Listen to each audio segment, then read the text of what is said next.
Hello my dear friends, and welcome to my channel. My name is Barbara, and today we're going to be looking at how to get in tune with your psychic gifts and abilities.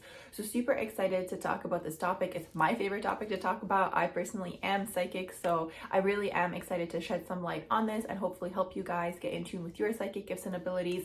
I did receive this as a question on my TikTok, and then I started recording it, and I was like, I have way more to say. I can't put it all into a 3-minute video. So here we are. For those of you who are interested in learning more, I do have 2 different courses out. One is a course, one is a program, where one of the modules is how to get in tune with your psychic gifts and abilities. And honestly, I find that particular module to be worth the entire course. But again, if you guys are interested, you can check it out. It's going to be in the description box below. So jumping right into it, there's so many different ways to pick up on psychic information. It really depends on how your vessel, your body really interprets information, how you receive information, how you receive energy, and how you interpret energy. So, you know, it's interesting. There's a lot of psychics out there who say that you're born psychic. Sometimes people have a near-death experience and then their psychic gifts come online. I personally like to believe that everybody is psychic, okay? So everybody is at least intuitive, and I find that it's a muscle that you can exercise. And a lot of the time I talk about this in terms of your chakras. It really is a matter of healing the lower wounding, okay, which is a lot of things with the earthly plane, a lot of things that are generational, a lot of things that, you know, are put into our minds of the reality or the perceived reality that we are living in to move into the higher chakras. So it really is a matter of, again, moving up in vibration is really what that is. And, you know, back in the day, there used to be mystics and high priestesses and high priests who basically really, when they were channeling through information, they had to become as pure of a vessel as possible. Okay, so what does this mean? It's all about having clean energy, not being distracted by external things, not being distracted by external people. And the thing is, once you get the hang of it, you don't have to constantly think about this. You don't have to be so strict. You know, like me personally, I am a vegetarian. I also don't eat eggs. And, you know, in the beginning, when my psychic gifts fully came online, I was very strict on my diets. Okay, so I was pretty much vegan during that time, and then later on I started to have more leeway.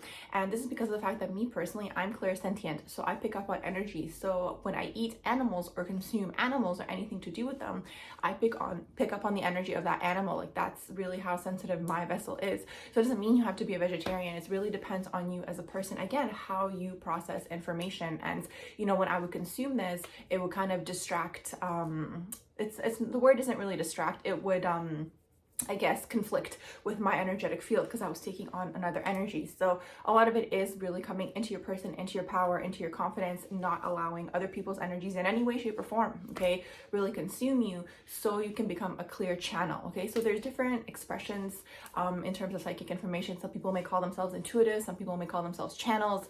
We have mediums, okay, so we have even the term psychic, although, you know, high priest, high priestess, all of this is really channeling psychic information. And, you know, the way that I see psychic information is like an iceberg. Okay, this is the whole spiritual plane, and it's all to do with spirituality. Okay, so the top of the iceberg is the physical plane. It's what we can see. Okay, it is all to do with what you can see with the physical eye. It's the earth plane, and spirituality and things that happen behind the scenes and energetically, and things that you can't actually touch, okay, that aren't tangible, is that whole underneath of that iceberg. So this is really what spirituality is all about, and it's not talked about. And a lot of the time, you know, people could be highly psychic, but they could be resisting these gifts for different reasons. They could be scared. Okay, I even had that earlier on when I was psychic, but I didn't realize that I was psychic. Okay, so they could be scared for whatever reason. You know, I would have things where I used to be if a place I found to be, I guess at this time, I could call it lower vibrational, okay? During that time, I wasn't aware, but if I was in a place that was lower vibrational, I would always hide the mirror in the nighttime. And later on, I found out the mirrors are actually portals. So I was doing this because, again, there's information that you that you receive from past lives, and it's just a matter of making that information come online. So if you were attracted to this video, you probably are psychic in one way, shape, or form, and it's a matter of honing in that energy. So I'll give you guys a few different, we call these clairs, and maybe this will help you hone in the energy a little bit easier. And then as time goes on, you just kind of develop them on your own, and you kind of learn your own groove. There is no right or wrong way of doing it. It's not something that can be regulated. It's really about how people perceive psychic information. And now what's interesting is that you can have psychics on different levels. It doesn't mean the person's not psychic, and it doesn't mean the person doesn't have these gifts. Okay, so it really depends on where a person is at vibrationally. in terms of their growth and their healing journey, because again, things that have happened to a person could skew their perception. This is why when you're doing psychic information, you have to put your ego aside. You can't have any sort of opinion conflicting with this information, and this is where that energy of purity comes from. You have to also clear yourself in terms of any information that you've received, anything that might skew your perception, anything that might throw you off. This is really what I mean when I talk about purifying your vessel. It's not just about what you consume in terms of eating, it's also people's energy that you may have consumed. Social media is a big one for that. Okay, social media is a big one because social media is constant consumption of other people's energies, whether we're aware of it or not. So I find people already are naturally clairsentient, but they might not even realize that they are. So clairsentience, so perfect way to start talking about the clairs. Clairsentience is clear feeling. Okay, so if you are clairsentient, you're going to be someone who is able to feel things. So you either feel other people's emotions, you might feel their moods change, you might feel the energy in a room when you walk in. Maybe someone was just arguing and you came in and you're like, well, what's going on with the energy here? It's off. And this is clairsentience. So this is clairsentience. A lot of the time you're going to find yourself saying things like, I feel like that's a good idea. I don't feel like, this is a good thing to do. This is what you might find yourself saying a lot of the time. You might be saying, I feel like, okay, so, or I feel in general, I feel like this, or I feel whatever, right? You don't have to have like in there, but this is really clairsentience. You're able to feel. And a lot of the time I find in spiritual community, we have clairsentience, empath, and then we have mediumship. I find these kind of on a scale.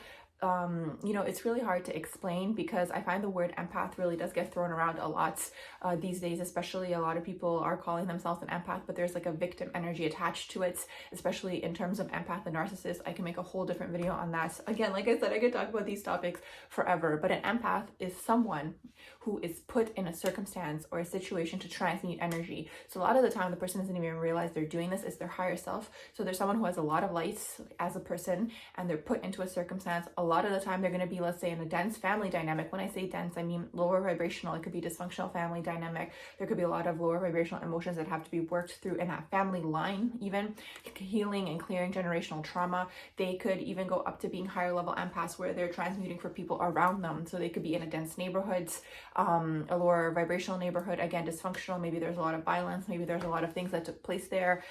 They could even end up in situations like where something had just happened, okay, and then they kind of just enter the situation, and it's basically to anchor the lights. Okay, so this is a high level empath. So this is really what an empath is. They're meant to transmute energy through their body and through their vessel. They basically take on the energy as their own, and then they have to transmute it. A lot of the time they're doing this without even realizing. An empath on its own is a whole different video. I used to teach a lot about empath as an energy, but I detached myself from that term. Again, I don't really like labels because you limit yourself when you label yourself, and empath as a word has been very much in a way butchered because of the fact that, again, there's a victim energy that's been attached to it. But for conversation's sake, I do like referring back to this word because this is what people know. Okay, and this is what people know, and this is what people are familiar with.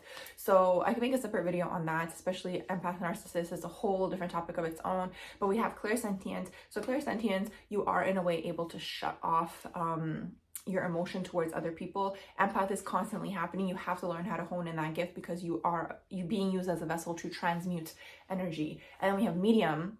So medium is even like a higher version of clairsentience. It depends how you pick up on people who have crossed over. This is mediumship. It could be people who have crossed over entities.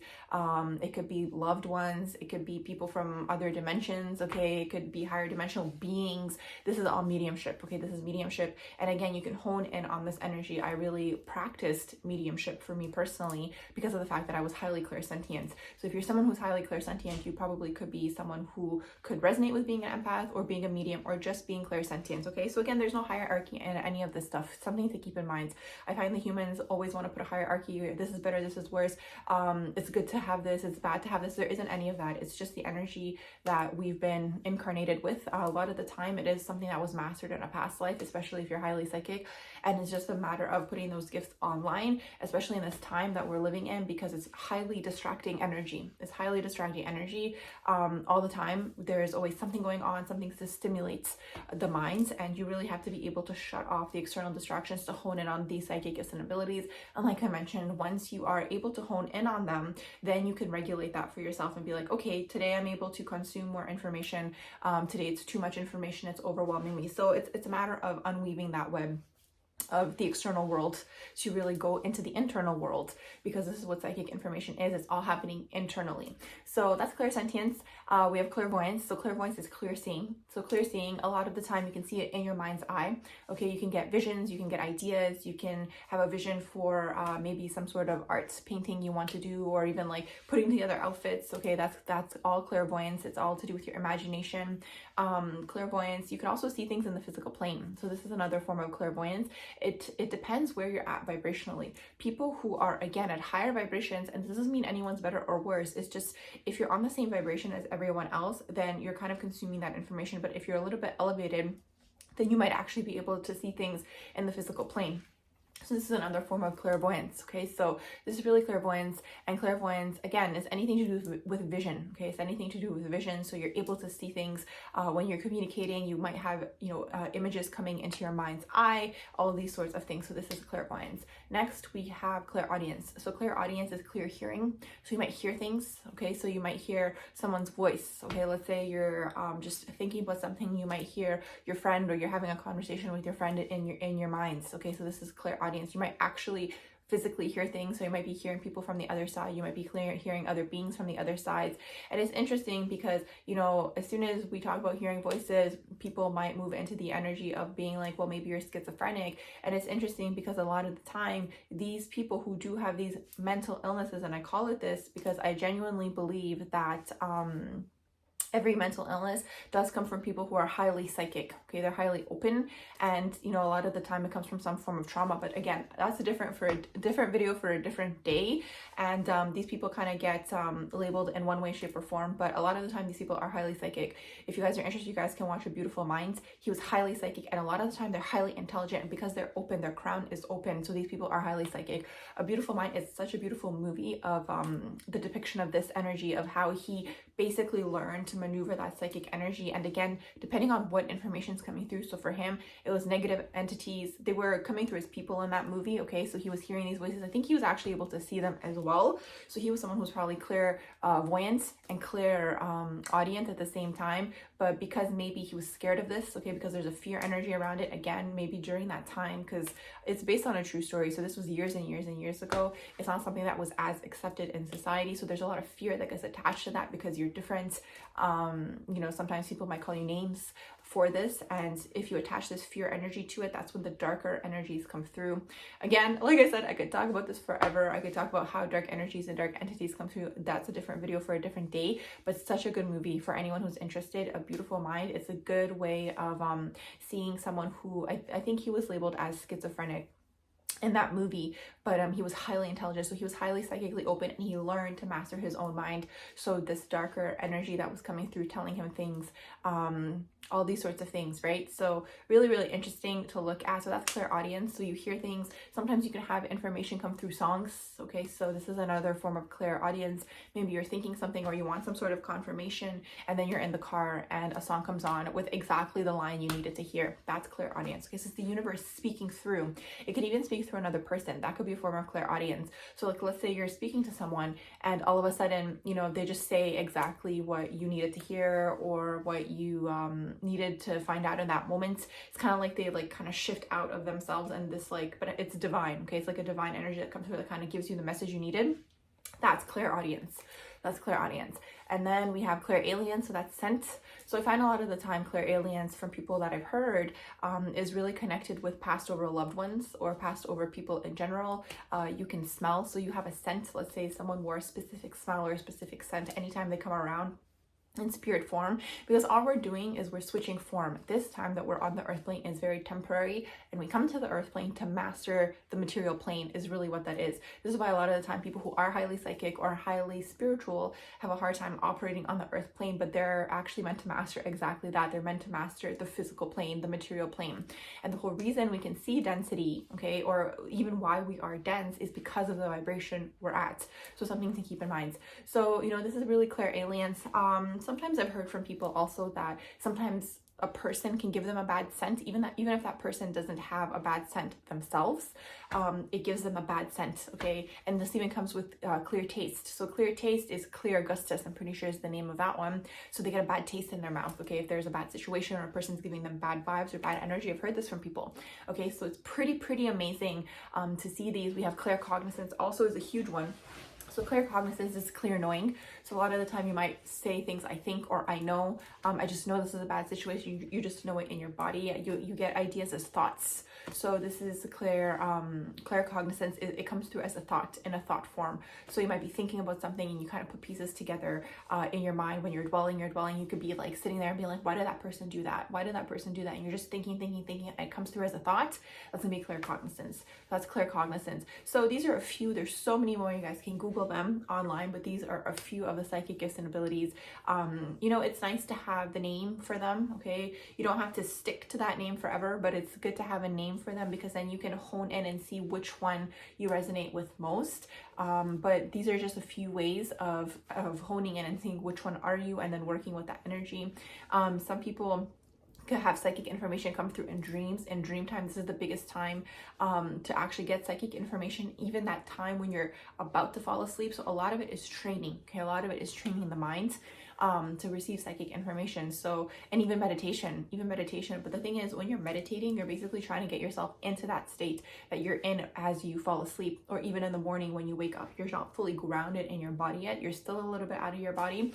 So this is a good time to also receive psychic information. You can always ask your guides, your angels. Everyone has an angel team. Everyone has a spirit team. Everyone has like their own guides that they came here equipped with in this lifetime. They're always waiting for an assignment. Actually, they can't intervene. So this is a huge thing. There's the law of non-intervention and spirituality. So your team can't intervene in your life unless you ask them. So make sure you ask them, you know, like let's say you're going to your favorite coffee shop and there's like a donut or whatever that you want, and just ask them and be like, oh, can you make sure that that donut is there, or whatever, right? So always ask them for help, because they're waiting. They're always waiting to assist you, your spirit team. But you can even ask them to show you things in dream time, you know, you can work with the dreams. And even if you're someone who maybe struggles to remember your dreams, something again that helps me was reducing my caffeine intake. That was a huge thing. I used to be such a huge coffee drinker. I was very go. Actually, I used to have so much caffeine that I wasn't actually able to get into that deep REM sleep.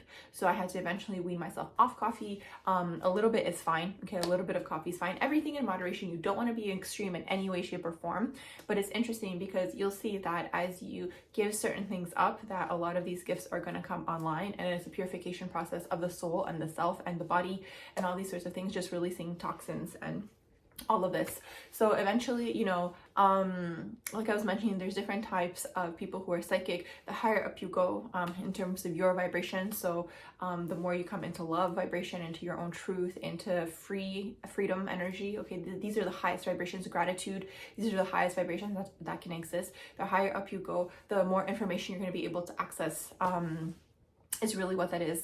And this is really what it is. So this is one of the ways, or a few of the ways, that you can access psychic information. I kind of wanted to leave it at like the basics. So I do hope that this video did help you guys. You guys can let me know in the comments below if any of you are psychic, which one of the gifts resonated with you. And if you have any other questions for even any other videos that you guys are interested in learning. And I hope you all have a beautiful rest of the day.